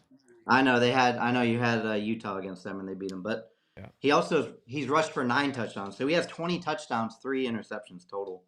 Their running back LJ Martin has 789 yards rushing, and they have 2 wide receivers with over 500 yards receiving. Their key wins are against Colorado, which I don't know if you can count that a key win anymore. Arizona, they beat Utah, which I just talked about, and they beat Iowa State. They're 6-2 against the spread. Texas Tech is down to just Baron Morton since the other dude is out for the season with a torn ACL. But he's got 15 touchdowns, 4 picks. He's their starter. I wouldn't say they're down 2, but yeah. I mean, when I looked at their numbers, he had more reps than the other guy, but I don't know what kind of rotation they did. I haven't really watched. Well, he came in as a starter, Morton did, and then he went down for the Utah game. And the backup's a dog. I'm not like, let's not get it twisted, but Brendan Morton was the starter last year. It's not like he's just some slouch back there. Like they're in good hands. Not all state, Okay. but they're in good hands. The running back Cameron Dickey has 10 touchdowns rushing with 750 yards rushing. Their wide receiver, you guys might remember this name, Caleb Payday Douglas. Dog. Play with us. He He eats. transferred out. He eats. He's got 593 yards receiving. That would lead our team by a mile and 4 touchdowns. They also have 4 other receivers with over 300 yards. They have the leading sack guy in the country. He's got 11.5 sacks. His name is David Bailey. And their key wins, they beat Utah, they beat Houston, they beat Kansas, they beat Kansas State, and then they lost to Arizona State's their only loss. The spread's huge. I don't see Texas Tech losing, but um, it's a lot of points. But I'm gonna take Texas Tech -10. Let's go, boys. Give me the Mormons. Never again. Will I question those boys? They're. I mean, I gave a stat when we played Utah. They were 18-1 over 2 years, I think, and hadn't lost at home. And I was like, this is gonna be the first time. And this is on the road, but now they're like what 19, 20, and 1 over 2 years. They're playing fantastic football. Texas Tech is a really good football team, man. I've been high on them since the beginning of the year. I've been high on them week after week. Arizona State may have been a fluke loss. They're very good offensively. They're very sound defensively. They've got a lot of speed. They fly all over the football field. 10's just way too much. I think it's completely disrespectful to what BYU's been able to do. BYU has, like, the Colorado game was a, what did you call it, kind of win? I mean, I called it a key win, but I don't know if you can So call it a you key you win. weren't wrong for saying it was a key win because they were down bad, and Colorado should have won that football game. I watched that game. But BYU, as they've done a couple of times this year, have found ways to win and bring it back. I don't know if they'll win. I would like Texas Tech to win because I want to see Texas Tech in the playoffs, but I can't. -10's crazy to me. I don't know what I'm missing. This feels like it's one of those Texas situations where it's like it doesn't make any sense. I know both of these teams. I know what both of them bring. It seems like a really good matchup. 10 just seems like at home doesn't matter to me. Seems wild. I gotta take BYU here. We got Hoosiers at Penn State. This one seems the complete opposite. Indiana by 1 billion, boys. You just gave Ohio State -20.5, and they covered mightily. I know it was at Ohio State, but this Indiana team is out to prove a point. Fernando's got a little bit of a goober in him that I love, and is trying to, I think, win the Heisman. I think they want to win that thing, and will do what they can to win it. They've obliterated almost everybody they've played, and you have a just demolished Penn State team hanging on by a thread. Indiana wants to show they deserve to be the number 1 team in the country, and I feel like they probably should be. They have better wins than Ohio State does, and they want to go beat Penn State worse than Ohio State did because Kurt Singletti is built like that. A&M should be the number 1 team in the country, but for the sake of this argument, Indiana believes they should be, and I don't disagree with them. Give me Indiana Hoos by a lot. Swolder? Yeah, I'm going to agree with you, man. I think Indiana is going to put belt to ass against Penn State. That's Ole Miss Give thing. me You can't say that. Indiana. Who cares? They just made that shit up this week. They needed something, so I said, "Oh, who belt to ass with a little belt." Dave's sensitive. I love it. He's so easy to trigger. Go ahead, Bozy. I know. Fuck Yeah, those that Ole Miss people. Go ahead. Signetti's pretty good. You should Google him. The series history, this is crazy. Penn State leads 25-2. Penn State won the first 16 in a row, and then they've won the last 3. Obviously, this is a different Penn State team without Franklin and without Drew Aller. He's out. Ethan Grunkenmeyer is going to be leading the Nittany Lions. Even more reason to take with the his Hoosiers. 340 yards passing, 1 touchdown, 3 picks. Yeah, they're 1-7 against the spread. Indiana's 7-1 against the spread. Indiana, you talk about crushing opponents. They've outscored opponents 418-97. They're number 1 in the country in scoring defense at 40, or scoring offense 46, and number 3 in defense 11. So their average score per game is 46-11. They crushed Illinois. They beat Iowa. They beat Oregon. Elijah Surratt has 10 touchdown receptions. Omar Cooper has 8. Fernando Mendoza, 2,100 yards, 25 touchdowns, 4 picks. It's the points. So when I first picked this game, I had Penn State circled plus the 14.5, thinking about the home atmosphere, but no way. Give me Indiana. Real quick, this comment's interesting to me from Ace Wade. Ohio State not until Ohio State gets beat. Since they're defending national champions, they should be number 1. Now, he's not alone in this thought, so I'm not attacking Ace here. I can't stand this, though. That makes, and he's not alone. I think people genuinely I think they probably utilize a little bit in the beginning of the year, but we're week 11. I don't give a damn what you did last year. That should have zero inclination of what you're ranked. This isn't a participation trophy. I don't that you get points for what you did 12 months ago. Again, Ace, I'm not mad at you because a lot of people feel that way. Like this is a thing that gets brought up constantly that it just drives my gears. Like that is like what? Like okay, so Florida won the national championship in 08. Do we get some credit for that? Like it makes no sense to me. Am I crazy here? Dude, am I off? Do you guys how do you guys view it differently? Well, Florida won the Natty last year in basketball, and they're number 3. Well, now they're not anymore. Great point. Great point. Okay, Bozeman, thanks for your thoughts. Great take there. All right, we got Oregon, Iowa. This one's an interesting one, too. A very sticky one. Iowa plus 6.5. It's at Iowa. This game, boys, I love me. I love me some Dan. Big fan. Big fan of love our duck. This game could put Dan in the used car salesman category. I'm just putting listen, little hot take, but they're not believing in the duck with +6. And this Iowa team with our boy Gronkowski, whatever the hell his name is, transfer from North Dakota or South, one of the Dakotas, the kick and sling it when he has the opportunity. I'm gonna let Bozeman get after it. He's gonna give us some stats that we're not gonna utilize, but maybe some of you will, and we'll go from there. But this is a sticky one. 6.5 just feels weird. This is like Vegas knows something that we don't know.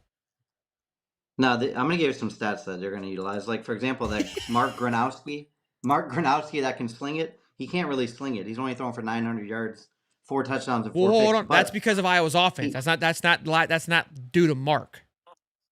They won't allow him to throw it. I mean, he's thrown 107 for 165 for 65%. That's pretty good, but he does have 11 rushing touchdowns. Thank you. He's got 11 rushing. Okay. He's number 7 in the country in rushing touchdowns, and he's a quarterback. So their leading wide receiver, this stat's pretty crazy, has 204 yards and 16 catches. That's their leading wide receiver. They played 8 games. So he averaged 16 catches. That's 2 a game, and then like 25 yards per game is what they're. So they obviously don't throw the ball out. They never have. Oregon, obviously, Dante Moore, 19 touchdown passes. Running back Noah Whittington, 400 yards, but 8.5 yard average per carry. That Jordan Davison guy, he has 10 touchdowns on 50 touches. He averages 7 yards a carry. So 2 running backs right there. DeCorian Moore, 5-star receiver. Oregon has. So here's where I'm at with this game. Oregon's 7-1, Iowa 6-2. They're both 5-3 against the spread for Oregon, 6-2 for Iowa. But the wins for Oregon this year just don't impress me. They've beaten Montana State. They beat Oklahoma State, who fired their coach. They beat Northwestern. They beat Oregon State, who fired their coach. They beat Rutgers, and they beat Wisconsin. Rutgers also. Oh, no, Maryland. Sorry. Maryland fired their coach. I was like, Rutgers fired their coach, too. And the last one's Wisconsin. They're probably going to fire their coach. And then they beat Penn State without their coach. They did lose to Indiana. So it's not their fault. That's their schedule. That's their schedule. They haven't beaten anyone. But I'm taking Iowa all day plus 6.5. And I'm going to put in a slip for them to win the game with the money line. Give me Iowa. Iowa's number 2 in the country in defensive yards per game. Give me Iowa. Real quick, Ace. Ohio State's defense has been dominant all season. Indiana has a great win on the road at Oregon, but they have been businesslike and inconsistent all season. Look, that's not what you said. You can argue, like we could argue till we're blue in the face of what we think we should number 1, but you simply said because of the championship. That's not a point you can use. Is all that I'm saying. What you're saying here, I don't disagree with whatsoever. I just don't feel that Ohio State's wins have been great. Their only win is Texas, and we can argue that they're going to say that's a great win. I don't think so. I don't think it was. Indiana's. I got one more stat. I'm sorry. One more stat that's going to sway you towards Iowa. 6-2. Their 2 losses are to Iowa State, at Iowa State by 3. And they lost to Indiana 20-15. By 6 points. Yeah, I know. Yeah, I know. 5. Yeah, that's the closest game Indiana's played by a mile this year. So Iowa all day. Yeah, I'm going to take Iowa as well, too. I think Iowa's going to suck this Oregon Duck into a tornado of hell. Oregon hasn't had to play a team like Iowa since being in the Big Ten. They're going to get a true wake-up call. And again, this is where I think Dan might get a little, hey-oh, welcome to the show. This is why I say Iowa can sling it, because Iowa does not sling the ball, right? Mark Gronkowski slings it in Iowa terms of slinging it, all right? That's what I'm referring to. If you go back in the history of Iowa football, slinging it is not in their definition. They don't even know what that means. But now, with Mark slinging it for, 65% completion and how many yards, Bozy? 946. That's slinging the rock in Iowa Hawkeyes, okay? The little kids up in the hospital, they're fired up saying about their seats. Holy grail, baby, okay? He's curing kids up there, slinging the ball for 1,000 yards plus out at the Iowa Hawkeyes. Give me the boys. Whew. Well, since I'm very behind, I think I'm just going to go Oregon here because Wow. I'm at like a tit for tat with everything. I'm down. I'm down 4 games. I got to catch up. If I'm going down, as I said, I'm going to bring everybody with me. Give me Oregon. We've got like 5 weeks left, and you're sailing it. I mean, you could be. Maybe not. Maybe not. Another sticky one, boys. Let's be honest. It's not sticky. This is probably the easiest one on the card, and I'm going to kick myself in the dick for it afterwards. I know it. Auburn, Vandy -6 coming off of a loss to Texas. Auburn coming off of a loss to everything. They lost everything, coaches, everybody. We have seen a weird trend this year with teams losing their coach, having a somewhat weird bounce back week. So could this be one to keep an eye on with Auburn and Vandy? I don't know. Dave, talk to us. What are you going with, big fella? Yeah, man, it's tough because Auburn's defense is elite, but their offense is not elite. But they did lose their head coach. They've got an interim in now, and DJ Durkin, still a defensive guy, which kind of makes me think maybe I should pick Vandy here. God, but Pavia. I will say, give me Vandy with the minus the points. Bose? Yeah, the series history is 21-21-1. So somebody's going to take the lead here. That's cool. They started their series in 1893, 132 years ago. Vandy won last year 17-7. Auburn benched Jackson Arnold, so they're going to go with Ashton Daniels. He threw for 1 pick and 185 yards, no touchdowns. 53%, 19 for 36, so not very good. They're 4-5 against the spread. Vandy's 6-3 against the spread. I've never picked Vandy this year. I've always picked against them. I'm going to change that today. I'm picking Vandy -6.5. Yeah, I'm going to rock and roll with you. Same thing. I think Vandy, I mean, they played great game last week against Texas. I said it on the Monday morning show that they probably win that game against Texas if they don't get punched in the mouth in the first 10 minutes of the game, where it got super slippery for them and they just played behind the whole time. And Texas was able to hang on. But Vandy's still a really good football team. Don't take that loss. Auburn, there's obviously just adding to the shambles of firing their head coach, going on the road to Vanderbilt. They're going to be an absolute blender. And Vandy's still playing for a chance. It's not like their season's over. Auburn's cooked. There's no like rah-rah moment here, I don't believe, for Auburn. There is a team later on that I think that firing the coach may change some things, and we'll get into that game here in just a minute. Texas A&M, Mizzou. Both teams coming off a bye, if I'm not mistaken. Mizzou getting 7 at home without Bo Pribulu. I think I'm first. Yeah, I think I'm first here. A&M is the team that I believe should be the number 1 team in the country simply off of who they've beaten. I think the reason they're not, and I've said it, Marcel Reed is a liability until he's not. This isn't me taking a shot at Marcel Reed. I think he's a good quarterback. I just think that he is their weakest link. And, you're only as good as your weak link. And I think that he has some holes. And Mizzou's defense might be able to expose it. I just don't think offensively Mizzou's going to have an answer for Texas A&M. I know it's at Mizzou, and I know Eli can get that place rowdy, but I think Eli is already packing his bags heading to Auburn. So I would take Texas A&M mightily here because they've got the end in sight, and they're not going to overstep Mizzou by any stretch of imagination, and they're just not going to be able to keep up. Most importantly, I think A&M has showed that I don't think. There probably is a fun stat out there. They probably have scored on every opening drive this year. I'm completely guessing, but that's just A&M just hits the football field and goes, where's the end zone? It's that way. Cool. I'll see you there, and scores. So I expect that early and often for A&M this weekend. Dave? Yeah, I'm gonna go A&M, man. They're the most complete team Copycat. right now, I think, in college football, along with Ohio State. I think that the Craver and Concepcion connection with Reed is too tough to handle for a lot of teams, and it'll be too tough to handle for Missouri. I'm going Texas A&M. Yeah, that's definitely a deadly combination with Craver and Concepcion. But the problem with Texas A&M is going to have is Running back. the running backs. He's been out. They have no. What's that? Go ahead. The running backs for Texas A&M, they lost. I didn't even write his name down. Damn it, the Moss, guy like from. 4 weeks ago, Dave. They don't even remember that he played football there.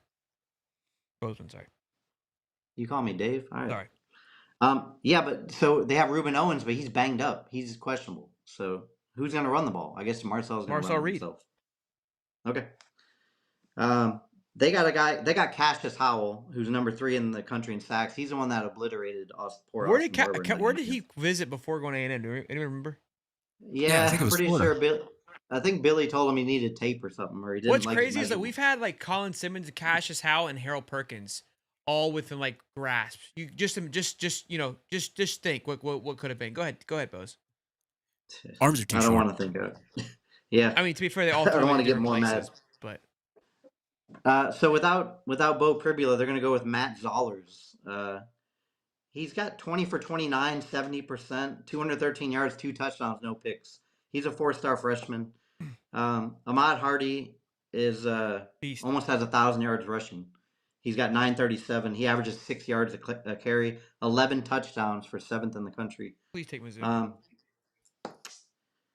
Mizzou has a number 5 defense in the country in yards per game. Texas A&M is going to be one-dimensional. They're going to have to pass. So give me Mizzou plus the points at home. Look, I like Plus that. 7. I like that take. If you think they're gonna have to throw the ball, that's where I do believe that there is their weakness. They can throw the ball, them being Texas A&M, but if they're forced to throw, is where things get a little dicey. Florida showed you that. I don't think anybody watched that game because it was a little ugly around in other places. But when Marcel Reed had to make a decision and force them to throw, the game was knotted up essentially the entire time because what they ended up doing is shutting down the run. That was when Le'Veon Moss went down, was during the Florida game. They were also banged up at wide receiver, so they were unable to just kind of dump it off and let Conception and or the other wide receiver, Craver, do their thing. And Marcel was having to hit some throws that he just could not hit. So I don't disagree with you. I just don't know if Mizzou. I still think A&M has just ability to score right now. Like they haven't. What people aren't talking about is they say, "Oh, Marcel Reed, these wide receivers or running backs." Bro, it's the wall on both sides is dominant. That's the number 1 team in the country when it comes to trenches. It's a fact. LSU Bama. Bama minus 10. It's LSU's obviously on the road. This is a game that I would look and circle at because Brian Kelly being gone. This is a team like Florida that has all the pieces. You're looking around. You're like, dude, you guys, what are you doing? You should be playing much better than what you're showing. Defensively, I think they're still really good. Offensively, they feel like they should have it, but they just haven't had it. Bama has been playing some dog fights, boys. I mean, week after week, they're hanging on by a thread. Minus 10 seems like a pretty penny, but we'll let Bozeman tell us why it's Bama, and then we'll go from there. Yeah, I wish the spread was 5. It opened at 5 or 5.5. It moved to 10. Wow. I love it. I love it a lot more at -5, but Bama leads the series 57-27 to 5. They also first met in 1895. Bama's won 12 out of the last 14, and Bama won last year 42-13.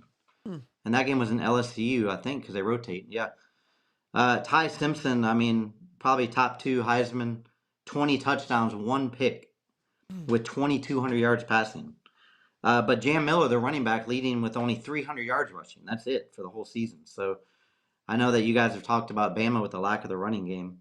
But when you got Jeremy Bernard, Ryan Williams, and Isaiah Horton getting 15 touchdown receptions, that kind of eases the pain.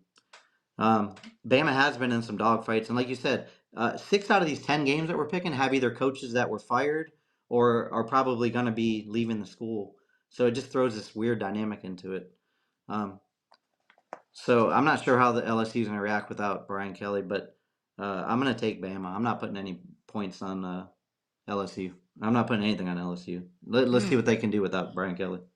Dave? Yeah, I'm gonna go pick Bama here, man. I just think they're gonna roll LSU anyway, even without the coach. I just don't think Nussmeier's been that great this year, and I just think Bama's going to steamroll them. So give me Bama. See, it just I feel weird because LSU feels like it's a situation where the guy that was holding them back is gone. The negative Nelly is out of the room. The talent maybe be able to unleash a little bit. Again,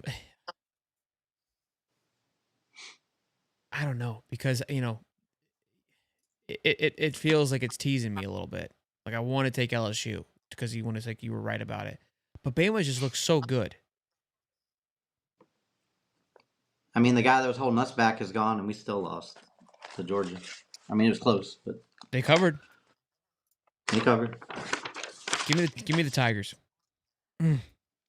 Go Tigers. We got Syracuse, Miami. I actually like this one a lot. Minus 28.5 coming after a loss. Who took the Stings? Who took the Stings last week? Did you, Bozeman? I had a SMU. Yeah. Let's see who had. I think we all We did. all had SMU. Yeah, good Yeah. picks. I even Good thought they were picks. going to win, and they did win. Yep. This seems like a wild ass spread. CUSA struggled. I know that they have, but this just seems like a lot. Maybe they're expecting a big bounce back from Miami, but I think Beck's in shambles over there. I think you're up, or no, Dave's up. Plus 3,000 money line for Syracuse. Yeah. Miami sucks still, and they're overrated still. Syracuse is 3-6 though. So that 28.5. I don't know, boys. I think Miami's going to cover it. I'll go Miami, but they still suck. Yeah, Syracuse is coming off of 3 thumpings. 30-13, 41-16, 27 to North Carolina. They have been on a skid. Oh man, it gets worse. 38-3 to Duke. Offensively, Syracuse just hasn't had it since their quarterback went down. That's the problem. That's why the spread's so dang big. Yeah, give me the Canes. It's gonna be close. I could see this game being like 28-3, to be honest with you. Yeah. Man, I might take a hit on that plus 3,000 though. Syracuse, what they lost 4 in a row, 5 in a row, since their quarterback went down. So Ricky Collins is their quarterback. He's got 6 touchdowns and 8 picks, and he's throwing for 55% completion percentage. That's terrible. Woo! Yeah, and Miami leads the series 16-8, but last year, if you remember, Syracuse beat them 42-38, and that knocked them out of the playoffs. So Miami had won the previous 6. What's that? Much different Syracuse team. I mean, yeah, you can say that. I mean, pretty much for every true. Every year-over-year game. But yeah, that's true, especially with the quarterback going down. But Miami wants some revenge here. I didn't know which way to go on this, but I'm going to protect my lead a little bit, so I'm going to go with Miami here. So we already got a couple different ones, Shelton. Soft. So, yeah, no. If I had to pick first here, I was going to pick Syracuse, but I'm going to pick Miami now. Wow. Yeah. Pansy. I got to protect the lead. Prevent defense. FSU Clemson. Clemson minus 2.5. Dabo is begging to be fired. Florida bounced back last week against Wake Forest, which I took Wake Forest, and they got absolutely throttled. Clemson. Interesting game here. Petting some rock here on Saturday. I think you're up first, Bose. All right. Yeah, this is a very interesting game. I think Wake Forest, did we all have it Wake? Yeah, we all had Wake Forest. We got smoked last week with Wake Forest. Florida State leads 21-16. They had won 11 in a row from 1992 to 2002, but Clemson's won 8 out of the last 9, and Clemson won last year 29-13. But Clemson, I mean, geez, the 3 teams they beaten this year, they're 3-5. They beat Troy, North Carolina, and Boston College. They have a combined 10-16 record, and half of those wins are from Troy. So that's not any quality wins there at all. And then they lost to LSU, Georgia Tech, Syracuse, SMU, Duke.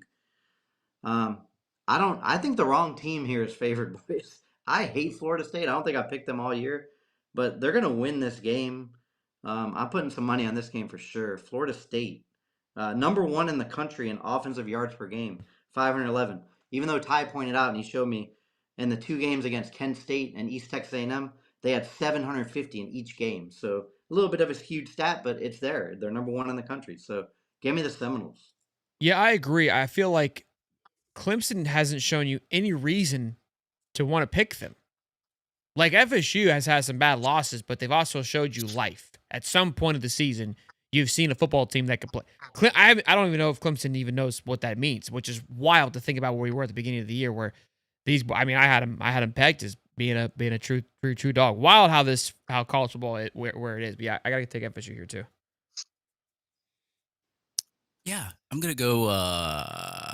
And I should pick Clemson and try to catch up, but I don't think they're gonna beat them. I'm gonna go Florida State.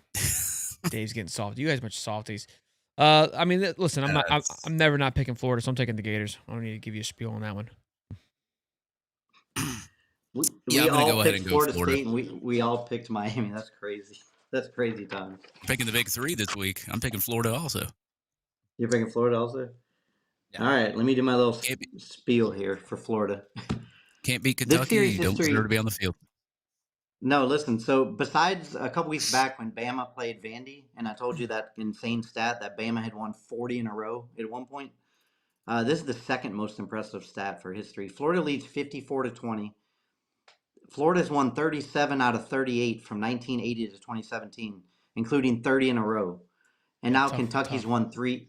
Kentucky's won 3 out of the last 4.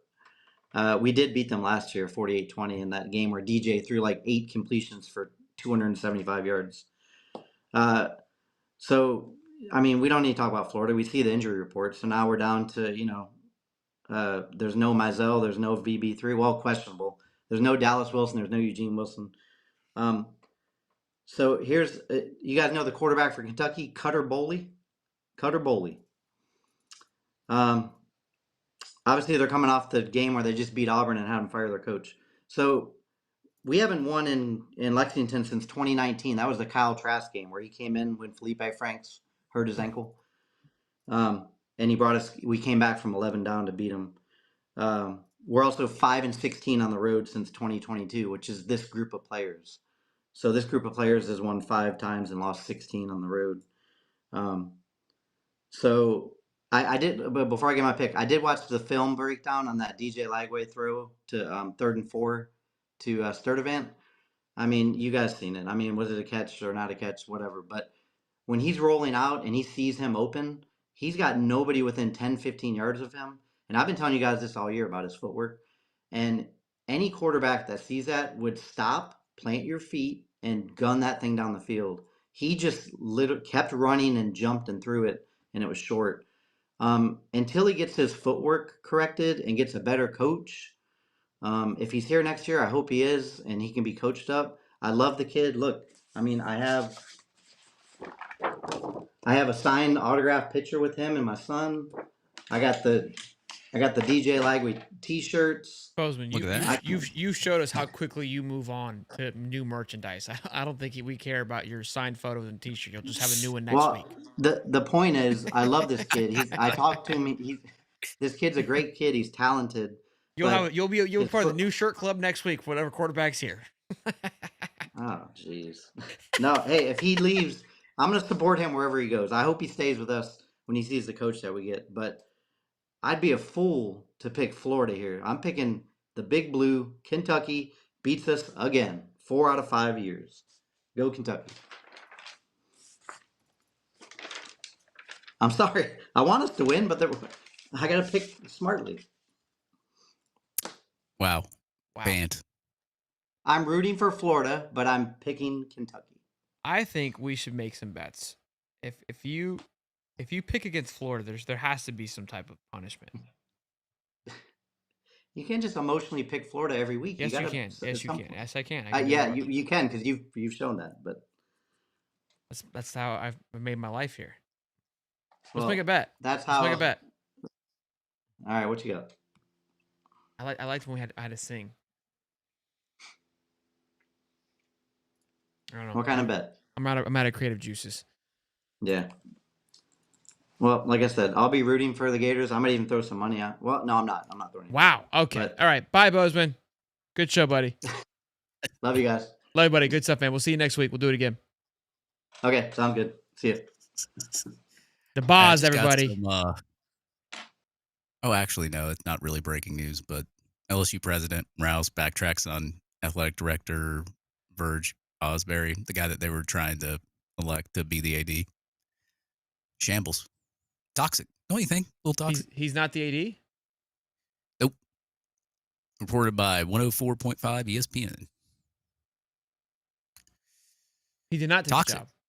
We should invite Tim Brando on the show to talk about it. He did not take the job, is that what you said? No, they voted him. It says LSU president Rouse backtracks on AD Verge Osbury decision. Wow. All right. Shambles. Shambles for LSU right now. Brian Kelly says, thanks LSU, says he's open to a settlement. What's going on, LSU? Yeah. What happened with that? Yeah, he sent like a thank you, kind of a quote unquote thank you letter about like, yeah, do you guys still want me to, I'm going to return all my stuff to LSU. Do you guys want me to come up there and get it? Or are you guys going to pack it and send it to me? Like, it was a very like smart ass letter. And then he was talking about like settling whatever they got to settle. But it's like, Brian Kelly's like, no, y'all going to pay me. I signed that contract. Y'all are paying me. This isn't real. It says, sending a quick note to confirm that following my termination during our meeting today, I will return all LSU material in my possession as required in my contract. Let me know if it's better for me to clean out my office, or would you prefer to pack everything up and send it to me? I assume HR will be in touch regarding any other housekeeping matters out there, but let me know if you need anything else from me in the meantime. Also, as we discussed in our meeting, I'm open to your desire to reach a settlement of what's owed to me under the contract. Although, of course, it would have to make sense financially. Despite your decision to let me go today, I'm grateful to have the opportunity to lead this program over the last 4 years and wish you all the best going forward. It was reported by a news station. Yeah. So weird, dude. Dude, Brian Kelly's a weird guy. Who's going to hire him? Like, I wouldn't hire him. He's probably off for a year. He's probably off for a year. Yeah. Very strange situation. Beach vacation. Are we going to break news or, you know? No, not yet. We'll let him ponder it. All right. Okay. Boys and girls, best day of the week comes to an end. Fantastic week here. We'll see you guys live tomorrow, live at 9:30 for our call-in show. We'll talk about whatever we want. That's what we do on the show. So y'all be good, be safe till next time, which is in less than a couple hours. Y'all be good, be safe. Peace and love, baby. Bulls calling bets, watch the stories unfold. And it's truly eyebrows running the show.